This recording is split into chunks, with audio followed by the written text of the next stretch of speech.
keutamaan orang-orang yang menjalankan sholat tahajud, supaya teman-teman pada semangat, dan kita pun yang ngomong ini juga semangat dalam menjalankan sholat tahajud. Jadi sebenarnya apa yang kita omongin ini nasihat untuk diri kita sendiri sebetulnya. Nah, Masya Allah ya, apakah keutamaan-keutamaan tahajud? Yang pertama, ternyata sholat tahajud adalah sifat orang bertakwa dan calon penghuni syurga.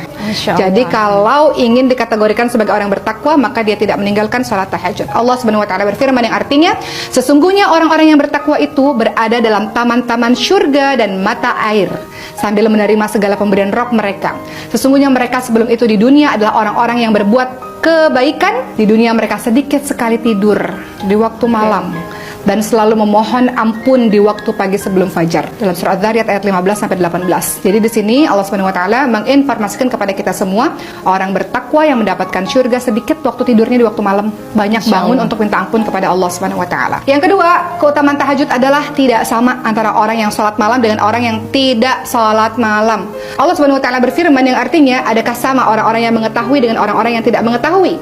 Sesungguhnya orang yang berakal lah yang dapat menerima pelajaran. Jadi dalam surah Az-Zumar ayat 9, tidak sama antara orang yang senantiasa bangun sholat malam, dia tahu dia dapat keutamaan, dia tahu dia dapat pahala, dia tahu doa dia dikabulkan oleh Allah, nggak sama dengan orang yang tidur terlelap. Masya Allah. Karena orang-orang yang bangun sholat malam pasti dia punya motivasi kenapa dia melakukan itu. Betul-betul. Karena dia tahu tentang keutamaan-keutamaan dalam beribadah. Ketiga, keutamaan dari sholat tahajud adalah sebaik-baik sunnah. Seperti yang kita ketahui bahwa sebaik-baik puasa adalah puasa di bulan suci Ramadan. Kemudian sebaik-baik sholat setelah sholat wajib adalah sholat malam. Jadi setelah sholat wajib ternyata yang afdal adalah qiyamul lail, menghidupkan malam.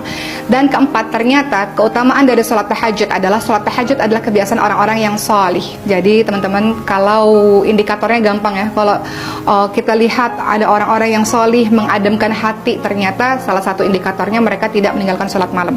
Kemudian keutamaan sholat tahajud yang kelima adalah sebaik-baik orang adalah orang yang melaksanakan sholat tahajud, sebagaimana Rasulullah SAW bersabda, sebaik-baik orang adalah Abdullah. Maksudnya di sini adalah Ibnu Umar, seandainya ia mau melaksanakan sholat malam. Maknanya adalah sebaik-baik orang adalah orang yang senantiasa melaksanakan sholat malam, sholat tahajud. Seperti itu teman-teman sekalian.